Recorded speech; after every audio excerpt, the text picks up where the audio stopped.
ఏడేళ్లలో ఏపీకి చేసిన ఆర్థిక సహాయం వివరాలు వెల్లడించిన కేంద్ర ప్రభుత్వం.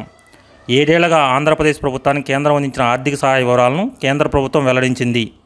కేంద్ర ప్రాయోజిక కార్యక్రమాల కింద గత ఏడాది 12,850 కోట్లు వెచ్చించినట్టు తెలిపారు. ఇతర పథకాల కింద 620 కోట్లు రాష్ట్రానికి ఇచ్చినట్టు వెల్లడించారు. ఏపీ విభజన చట్టం కింద ఇప్పటి వరకు 19,427.366 కోట్లు అందించినట్టు వివరించారు. 2014-15 నుండి వివిధ గ్రాంట్ల రూపంలో ఏపీకి 59,496.81 కోట్లు ఇచ్చామని చెప్పారు.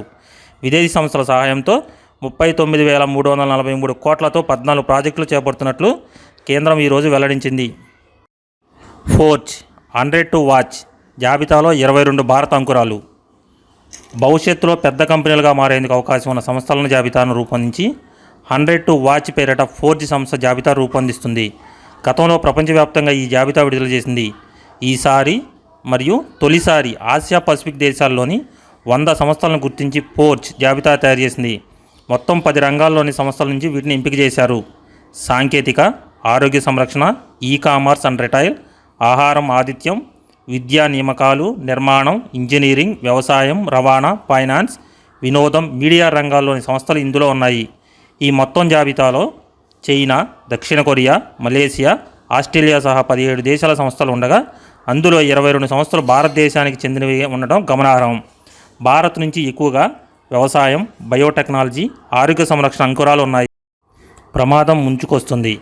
వాతావరణ మార్పులపై అంతర్ప్రభుత్వ ప్యానెల్ ఐపీసీసీ తాజాగా విడుదల చేసిన 6వ అసెస్మెంట్ నివేదిక ఆధారంగా అమెరికా అంతరిక్ష పరిశోధన సంస్థ నాసా సముద్ర మట్టాల పెరుగుదలపై అధ్యయనం జరిపింది. ఈ క్రమంలోనే భారత్లో 12 నగరాలు, టౌన్లు నీట మునిగే అవకాశం ఉందని అంచనా వేసింది.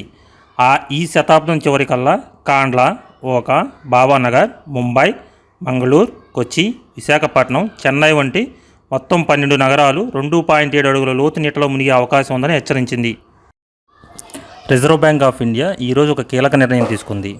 కొత్త రూల్స్ని నోటిఫై చేసింది. ఈ క్రమంలో ఇకపై స్వయం సహాయక గ్రూపులకు అనగా డ్వాక్రా గ్రూపులకు ఎటువంటి తనఖాలు లేకుండానే అది కూడా 20 లక్షల వరకు రుణం లభిస్తుందని, ఇప్పటి వరకు ఈ పరిమితి 10 లక్షలే. Deen Dayal Antyodaya Yojana, national rural livelihood మిషన్లో భాగంగా ఆర్బీఐ ఈ వెసులుబాటు కల్పిస్తుంది.